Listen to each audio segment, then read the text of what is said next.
네, 안녕하세요. 네, 위원님, 간밤 시장 3대 지수 모두 올랐습니다. CPI 발표를 앞두고 있는 상황인데요. 물가 둔화에 대한 기대가 시장에서 좀 이어지고 있는 것 같아요. 시장 어떻게 보시나요? 네, 시장에서 지난밤에는 한국하고 대만 시장이 어제 상승했다라는 거, 반도체를 중심으로 많이 상승했다라는 거가 그래도 긍정적으로 시작할 수 있는 그런 분위기를 좀 형성을 했습니다. 그리고 인플레이션 관련해가지고 기대치보다도 또 더 낮게 떨어지면서 좀 좋은 모습 보였는데 뉴욕 연준에서 발표를 했어요. 소비자 인플레이션 기대치가 6월 달에 3.8이 나왔습니다. 5월 달에 4.1이었고 예상치가 3.9였는데 그거보다 낮게 3.8로 나오면서 시장에서 요거 좀 빨리 떨어지지 않겠나 하는 그런 기대치를 좀 가졌습니다. 일부에서는 이거 인플레이션이 생각보다 빨리 떨어질 수 있다. 이제 3%대 들어오면서 심리적으로 이렇게 빠르게 변하는 거죠. 그러면서 이게 뭔가 이렇게 모멘텀이 돼줄 수도 있을 것이다. 그런 예상들도 하고 있는 상황입니다만은 아직까지는 조금 이릅니다. 뉴욕 연준 데이터이기 때문에 아직 공식적으로 이제 연방정부의 데이터가 나오기까지는 조금 기다려야 될 것 같습니다.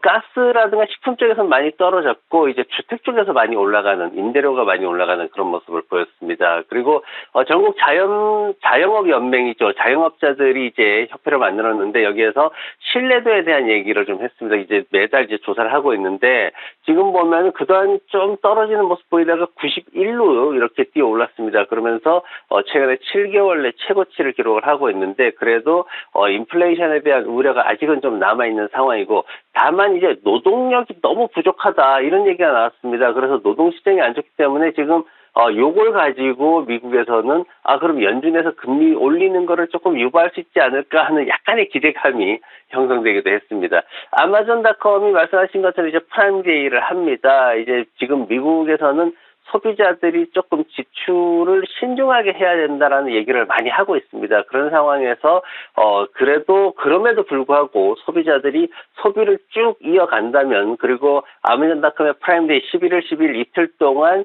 이제 지난해보다도 더 많은 매출을 올릴 수 있다면 미국의 소비가 견고하다라고 평가가 되면서 미국 주식시장에 더 도움을 줄 수 있을 것으로 그렇게 예상이 됩니다.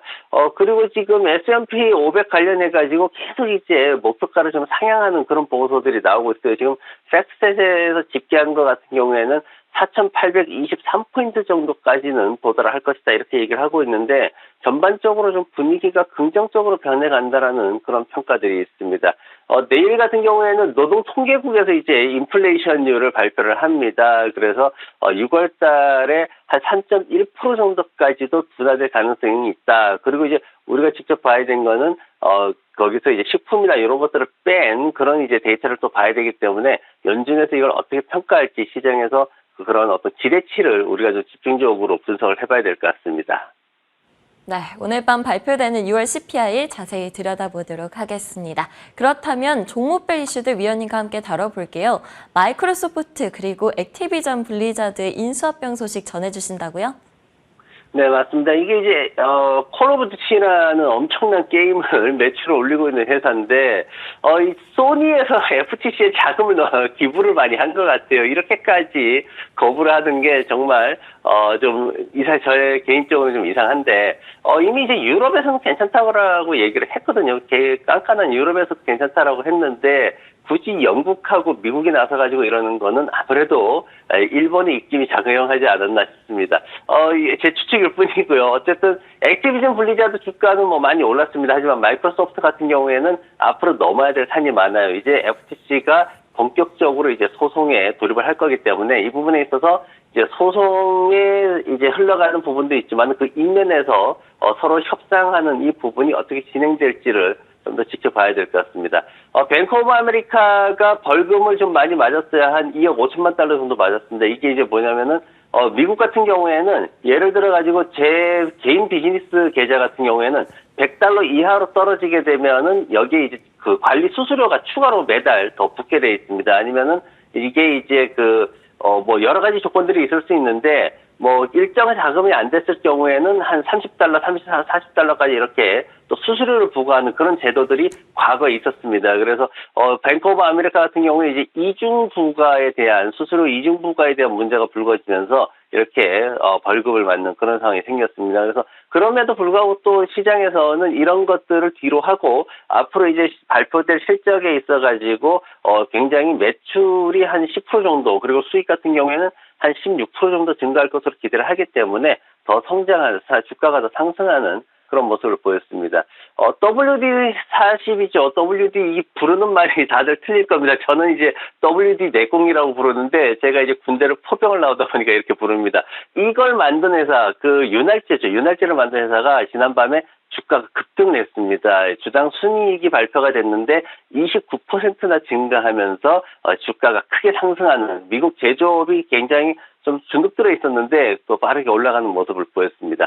코인베이스 같은 경우에는 주가가 많이 올랐는데 이제 그 현물 ETF를 지금 진행을 하고 있죠. 그래서 요거 서류를 계속 넣고 있는데 이제 정보 공개에 대해서 감시를 어떻게 할 거냐를 이제 결국은 합의를 했습니다. 지금 현물 ETF 거래자들, 비트코인 거래하시는 분들 익명성 되게 좋아하셨는데 이제는 어쩔 수 없이 이름, 주소까지도 개인정보들이 다 공개되도록 그렇게 진행이 될 수밖에 없습니다.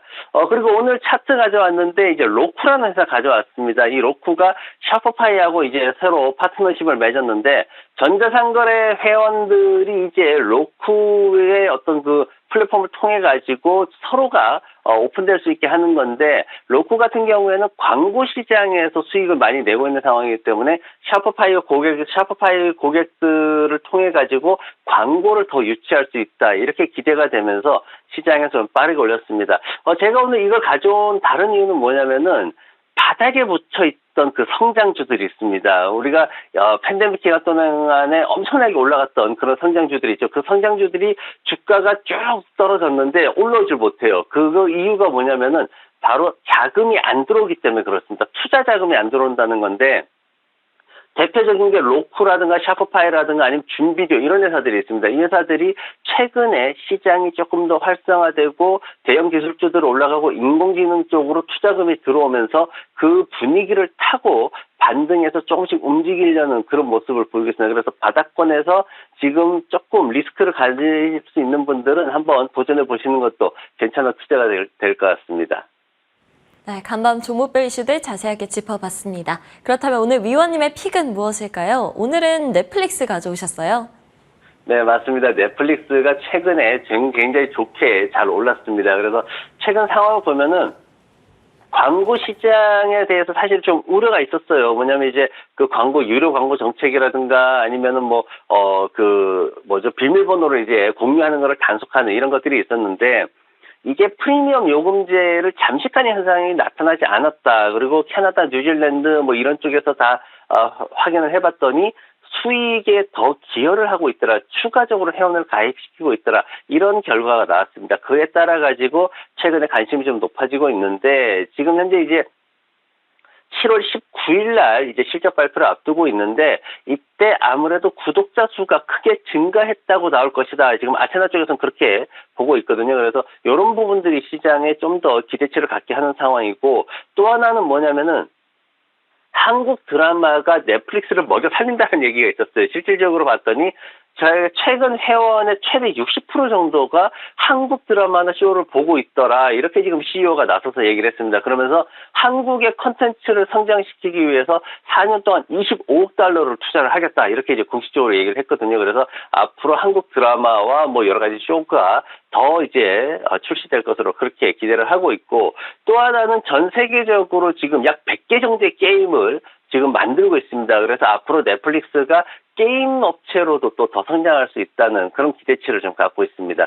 재무구조 보면은 최근에 2분기 동안은 사실 실적을 제대로 성과를 내지 못했어요. 조금 모자라거나 간신히 맞추는 수준에서 이제 순이익이 나왔었는데 그래도 이제 전체적으로 연간으로 봤을 때는 매출액은 좀 늘어나고 있고 그리고 앞으로 이제 가입자 수가 좀 증가될 것이다 이렇게 또 예측이 되고 있어가지고 기대치가 늘어나는 상황이고 매수 의견 자체도 7월달 들어서면서 조금 증가하는 모습입니다. 차트 보시면은 우리가 3월 달에 이 얘기를 한번 했어요. 3월 달에 잘 올라가다 꺾일 때 이때 이제 260달러까지 떨어져주면 좋겠다 이랬는데 그래도 그것보다는 300달러에 안착하는 게 더 중요하다 이런 말씀 드렸습니다. 그러면서 이제 그거 확인하고 매수하시라는 말씀 드렸는데 그리고 이후에 이제 안착하고 나서 잘 올라오는 모습을 보였습니다. 현재 보유 중이라면 지금 추세 타고 잘 올라가고 있는 구간이기 때문에 좀 더 보유를 하시는 게 좋을 것 같고 신규 매수하신다면은 현재가에서 한 420달러 요 추세대에 있는 추세 구간에서 매수를 하시고 추세 구간 무너지면 408달러에서 바로